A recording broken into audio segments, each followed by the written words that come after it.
Hello friends, आप सभी का स्वागत है हमारे यूट्यूब चैनल विजार्ड क्लासेस पर। ठीक है दोस्तों, ये जो क्लास है बीपीएससी के लिए जो है पॉलिटी का क्लास है।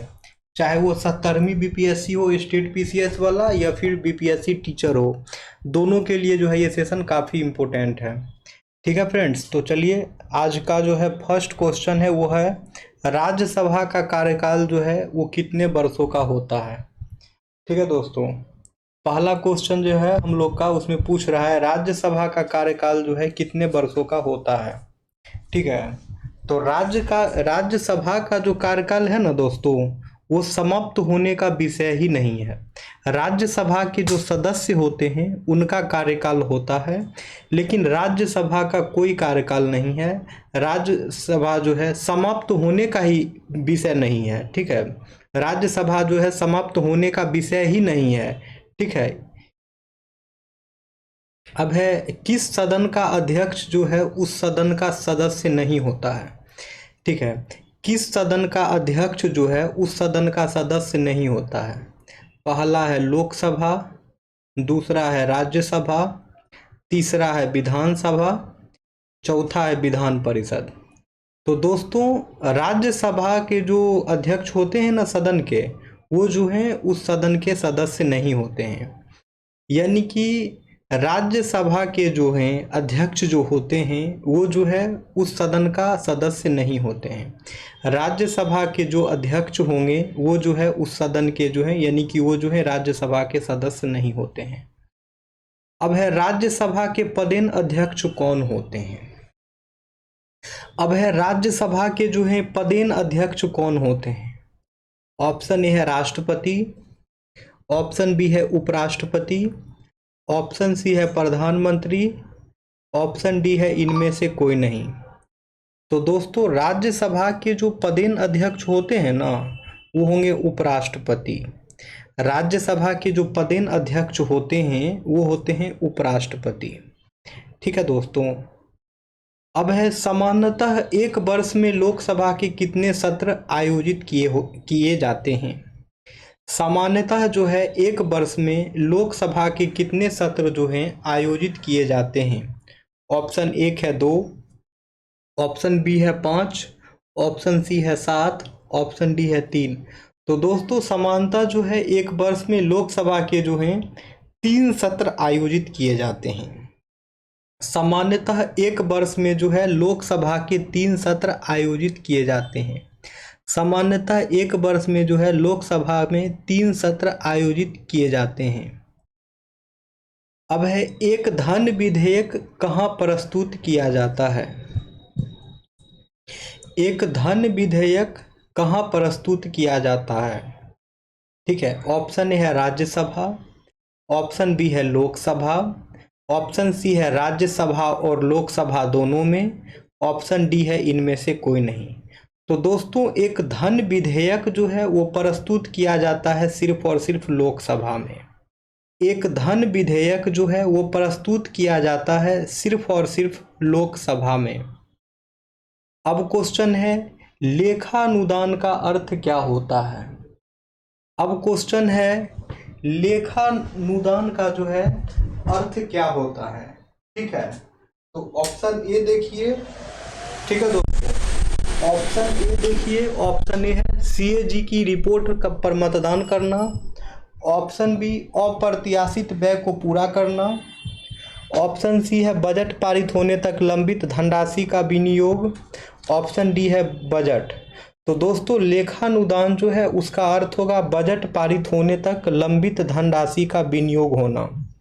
लेखानुदान का अर्थ होता है बजट पारित होने तक जो है लंबित धनराशि का विनियोग। अब है लोक लेखा समिति अपनी रिपोर्ट किसे प्रस्तुत करती है। ठीक है दोस्तों, अब क्वेश्चन है लोक लेखा समिति जो है अपनी रिपोर्ट किसे प्रस्तुत करती है। ऑप्शन ए है राज्यसभा में, ऑप्शन बी है दोस्तों लोकसभा में, ऑप्शन सी है दोनों में और ऑप्शन डी है इनमें से कोई नहीं। ठीक है फ्रेंड्स, तो इसका आंसर जो है वो हो जाएगा लोकसभा में। ठीक है दोस्तों, इसका आंसर जो है वो हो जाएगा लोकसभा में। यानी कि लोक लेखा समिति जो है अपनी रिपोर्ट जो है प्रस्तुत करती है लोकसभा में। ठीक है दोस्तों, यानी कि लोक लेखा समिति जो है अपनी रिपोर्ट जो है प्रस्तुत करते हैं लोकसभा में। ठीक है फ्रेंड्स, लोक लेखा समिति जो है अपनी रिपोर्ट प्रस्तुत करती है लोकसभा में। अब क्वेश्चन है, राज्य सरकार का कार्यकारी प्रमुख कौन होता है। अब है दोस्तों क्वेश्चन, राज्य सरकार का जो है कार्यकारी प्रमुख कौन होता है। ऑप्शन ए है मुख्यमंत्री, ऑप्शन बी है राज्यपाल, ऑप्शन सी है मुख्यमंत्री का सचिव, ऑप्शन डी है मुख्य सचिव। तो दोस्तों राज्य सरकार का जो है कार्यकारी प्रमुख जो होता है वो होगा राज्यपाल। ठीक है, राज्य सरकार का जो है कार्यकारी प्रमुख जो होगा वो होगा राज्यपाल। अब है उच्च न्यायालय का न्यायाधीश जो है अपना त्यागपत्र किसको देता है। उच्च न्यायालय के जो न्यायाधीश हैं वह अपना त्यागपत्र किसको देंगे। ऑप्शन ए है अपने राज्य के राज्यपाल को, ऑप्शन बी है भारत के मुख्य न्यायाधीश को, ऑप्शन सी है अपने उच्च न्यायालय के मुख्य न्यायाधीश को, फिर है ऑप्शन डी राष्ट्रपति। तो दोस्तों उच्च न्यायालय के जो न्यायाधीश है वो अपना त्यागपत्र जो है वो देंगे राष्ट्रपति को। उच्च न्यायालय के जो न्यायाधीश हैं वह अपना त्यागपत्र जो है राष्ट्रपति को देंगे। अब है राष्ट्रीय आपातकाल का उल्लेख संविधान के किस अनुच्छेद में मिलता है। राष्ट्रीय आपातकाल का उल्लेख जो है संविधान के किस अनुच्छेद में मिलता है। ऑप्शन ए है अनुच्छेद 352, ऑप्शन बी है अनुच्छेद 356, ऑप्शन सी है अनुच्छेद 360, ऑप्शन डी है अनुच्छेद 361। तो दोस्तों राष्ट्रीय आपातकाल का उल्लेख जो है संविधान के अनुच्छेद 352 में मिलता है। ठीक है दोस्तों, तो राष्ट्रीय आपातकाल का उल्लेख जो है संविधान के अनुच्छेद 352 में मिलता है।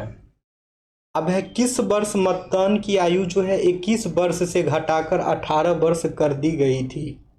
किस वर्ष जो है मतदान की आयु को जो है 21 वर्ष से घटाकर 28 वर्ष कर दी गई थी।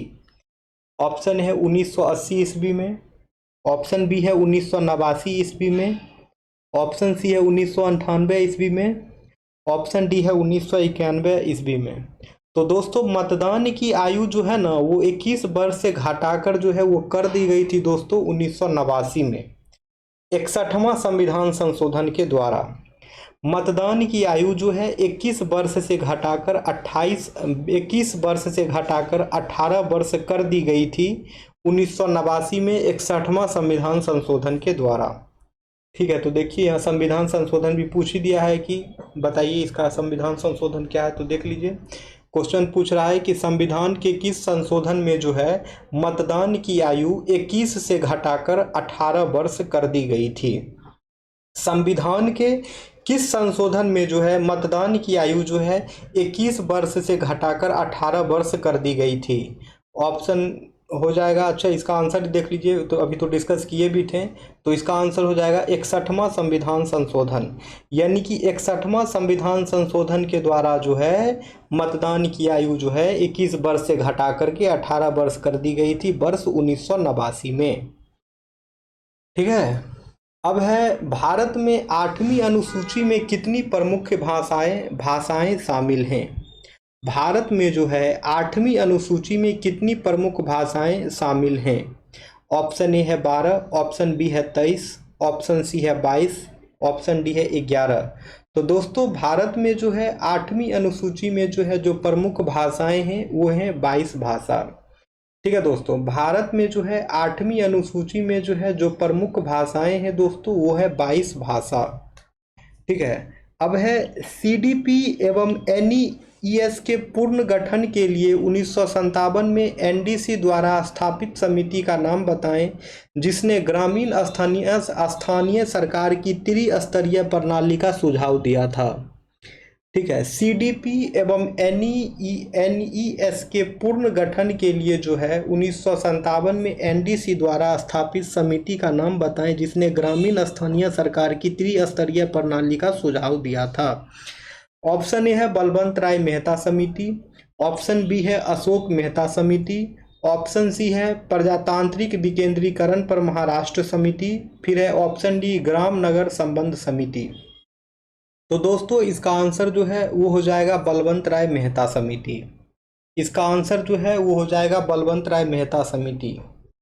यानी कि सीडीपी एवं एनईएस के पूर्ण गठन के लिए जो है 1957 में एनडीसी द्वारा जो है स्थापित समिति का नाम जो है वो है जिसने त्रिस्तरीय प्रणाली का सुझाव दिया था दोस्तों। तो याद रखना है, त्रिस्तरीय प्रणाली का सुझाव जो है ये दिया गया था बलवंत राय मेहता समिति के द्वारा, और द्विस्तरीय प्रणाली का सुझाव जो है ये दिया गया था अशोक मेहता समिति के द्वारा।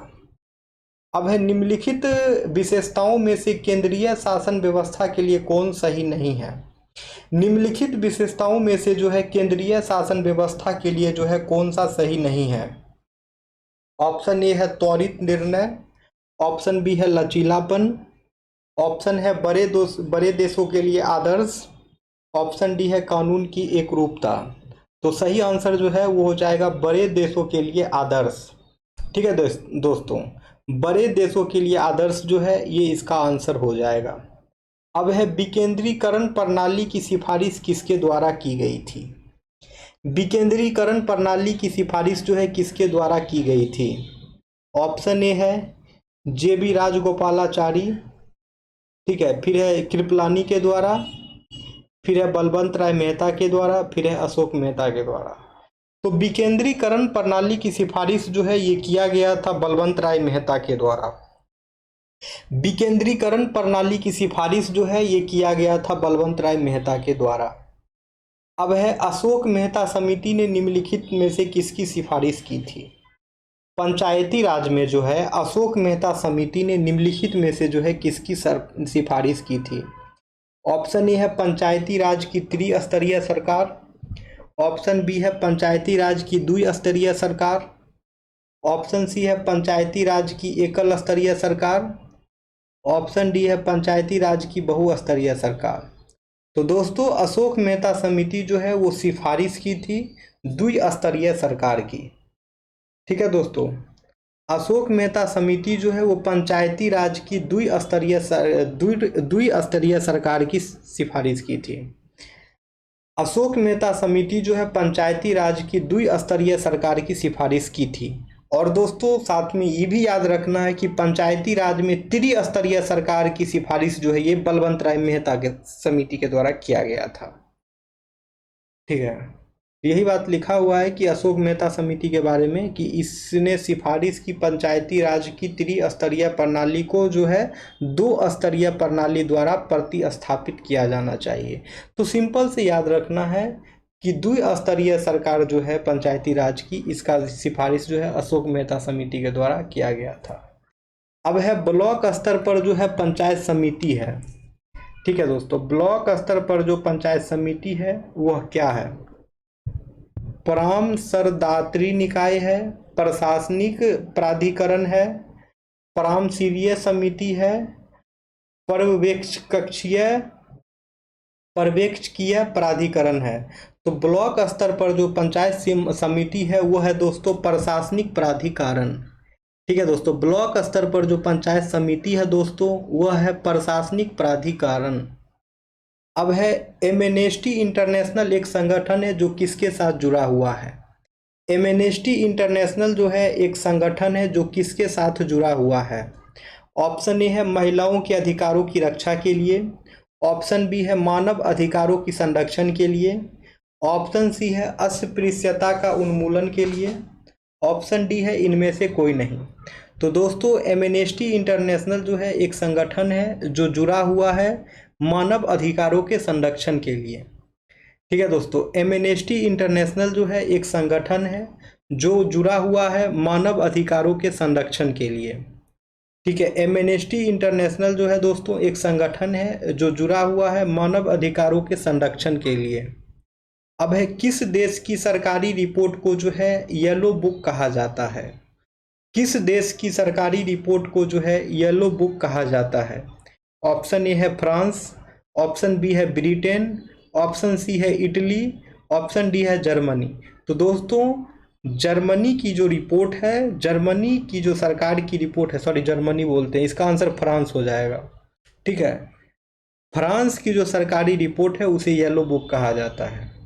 फ्रांस की जो सरकारी रिपोर्ट है उसे येलो बुक कहा जाता है। ठीक है दोस्तों, अब आते हैं नेक्स्ट क्वेश्चन पे। नेक्स्ट क्वेश्चन है, सीमा सुरक्षा बल की स्थापना कब की गई थी? सीमा सुरक्षा बल की स्थापना जो है कब की गई थी? ठीक है, ऑप्शन ए है 1965 में, ऑप्शन बी है 1970 में, ऑप्शन सी है 1910 में, ऑप्शन डी है 1950 में। ठीक है, तो इसका आंसर जो है वो हो जाएगा 1965 में, यानी कि सीमा सुरक्षा बल की स्थापना जो है 1965 में की गई थी। यानी कि सीमा सुरक्षा बल की स्थापना जो है 1965 में की गई थी। अब है, संविधान सभा ने भारत के संविधान को कब अंगीकृत किया था? संविधान सभा जो है भारत के संविधान को कब अंगीकृत किया था? ऑप्शन ए है 9 दिसंबर 1946 को, ऑप्शन बी है 26 जनवरी 1946 को, ऑप्शन सी है 26 नवंबर 1949 को, ऑप्शन डी है 26 जनवरी 1950 को। तो दोस्तों, संविधान सभा ने भारत के संविधान को कब अंगीकृत किया था? तो इसका आंसर जो है आप लोग कमेंट सेक्शन में करिए।